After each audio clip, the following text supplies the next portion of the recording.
Bonjour à tous et bienvenue sur ma chaîne pour cette nouvelle vidéo.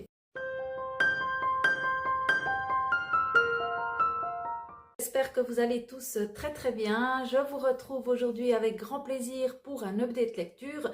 Je vais vous dire ce que j'ai pensé des 3 livres que j'ai lus la semaine passée. Je commence tout de suite par un Cozy Mystery. C'est une nouvelle saga et j'ai donc lu le premier tome de Léonie et Harry Enquête de Stéphanie Nouaille, publié chez Real Suspense. Et on va être ici, comme le titre le dit, avec Léonie qui a, je crois, la cinquantaine, sauf erreur. Et ça, c'est plutôt sympa aussi de trouver un peu des héroïnes un petit peu plus âgées dans les romans. Et son chien qui est un carlin, je crois, et qui s'appelle Harry. On va être donc avec Léonie Anna Ducati, qui est libraire accro au roman d'Agatha Christie et qui a tendance à prendre de mauvaises décisions, comme par exemple retourner dans une région qu'elle s'est évertuée à fuir. Mais elle le fait pour une bonne raison, venir en aide à Catherine Mercier, son amie de toujours. Lors d'une fête d'anniversaire organisée par Catherine, l'un des convives a le mauvais goût de s'effondrer la tête la première dans le fraisier. Banale crise cardiaque ou meurtre déguisé.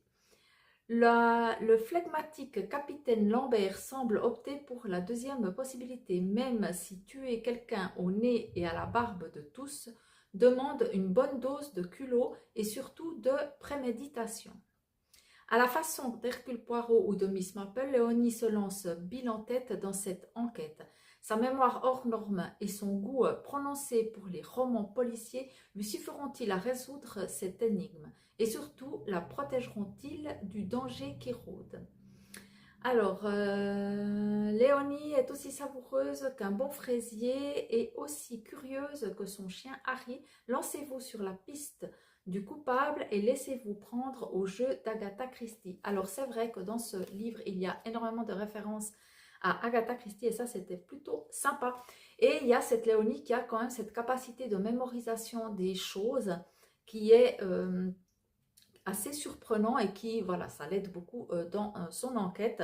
Par exemple, elle va voir un foulard rouge et puis tout à coup, elle va se souvenir où est-ce qu'elle l'a vu, qui le portait, ou ce genre de choses. Donc voilà, une très bonne mémoire. J'ai trouvé que c'était assez sympa, ça n'a pas été un livre waouh. J'ai trouvé que la plume était assez froide. Après, ce qui est intriguant, je pense qu'on va en découvrir un petit peu plus au fur et à mesure des tomes, c'est que Léonie, apparemment, il lui est arrivé quelque chose d'assez dramatique dans le passé et on ne sait pas quoi. À la fin du premier tome, on ne sait toujours pas quoi. C'est l'événement dont elle ne veut jamais parler.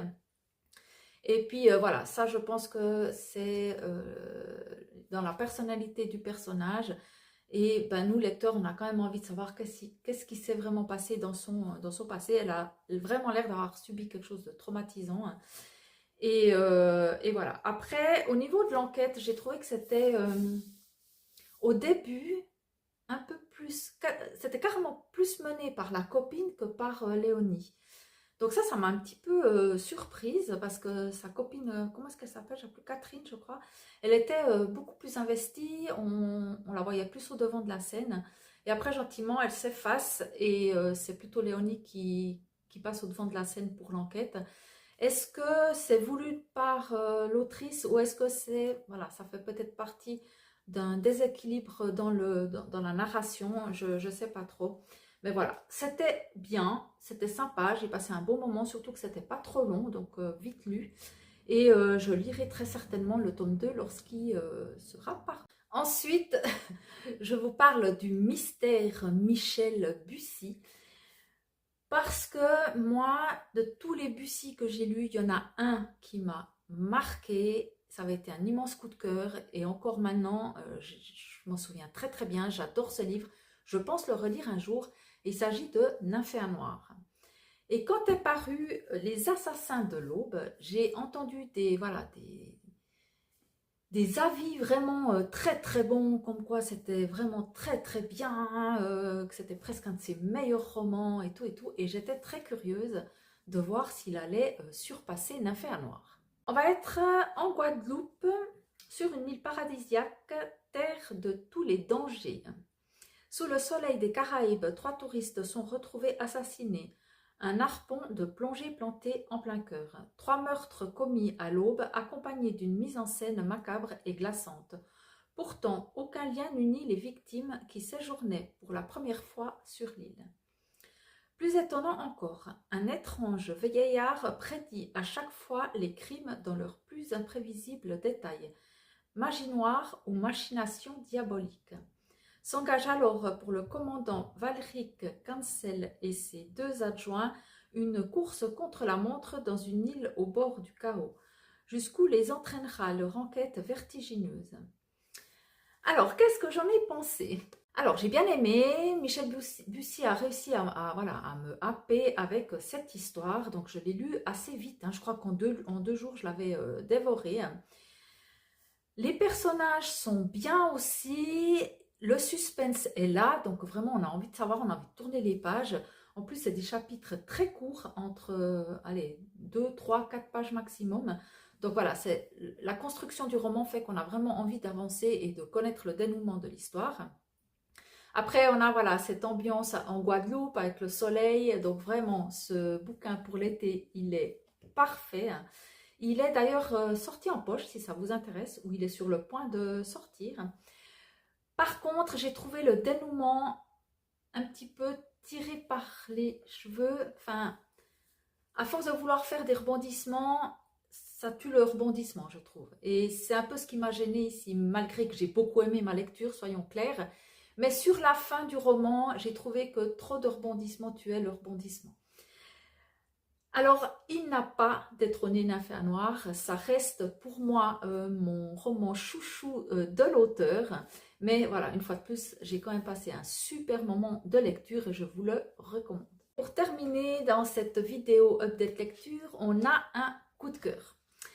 C'est un auteur que je connais déjà, j'ai lu 3 autres romans de lui avant celui-là et ça a toujours été d'excellentes lectures.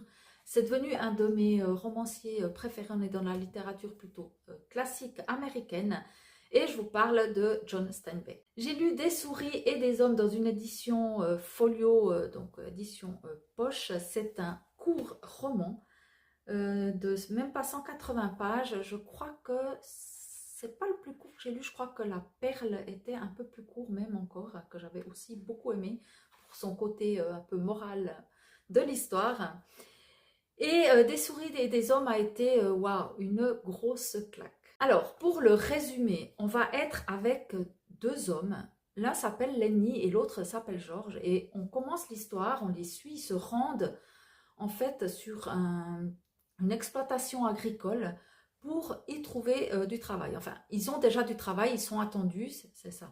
Ils sont attendus et voilà, ils se rendent sur cette exploitation agricole. Ils passent la nuit au bord d'une rivière pour se présenter le lendemain. Et là, en fait, quand ils arrivent au bord de cette rivière, on va apprendre à rencontrer ces 2 personnages. Et on se rend très très vite compte que Lenny a l'air un peu simplet. Il n'a pas toutes ses facultés intellectuelles. Et je ne vais pas vous en dire plus parce que c'est très court et j'ai vraiment pas envie de vous spoiler. C'est vraiment un livre, c'est une pépite, c'est à découvrir si vous aimez les drames, parce que c'est vraiment un drame. Allez-y, c'était très bouleversant. Surtout la fin, on arrive à la fin, on se dit mais c'est pas possible. Waouh! J'ai pas envie de vous en dire beaucoup plus parce que voilà, j'ai trop peur de vous spoiler cette histoire. C'est toujours aussi bien écrit, j'adore la plume de John Steinbeck. C'est hyper poignant, la fin est incroyable. Alors ça m'a brisé le cœur, hein. Mon petit cœur a fini en 1000 morceaux, mais j'ai adoré. Ça sera très certainement un livre de John Steinbeck, je relirai un jour, avec aussi l'autre qui m'a énormément marqué, c'est Les raisins de la colère. Voilà, cette update lecture touche à sa fin. J'espère que vous avez passé un bon moment en ma compagnie, que vous faites de belles lectures de votre côté. Je vous retrouve vendredi pour une nouvelle vidéo qui devra être normalement ma pile à lire du mois de juillet. Et en attendant de vous recroiser par ici ou ailleurs, je vous souhaite une fois de plus de très belles lectures. Prenez soin de vous et à très très vite. Salut!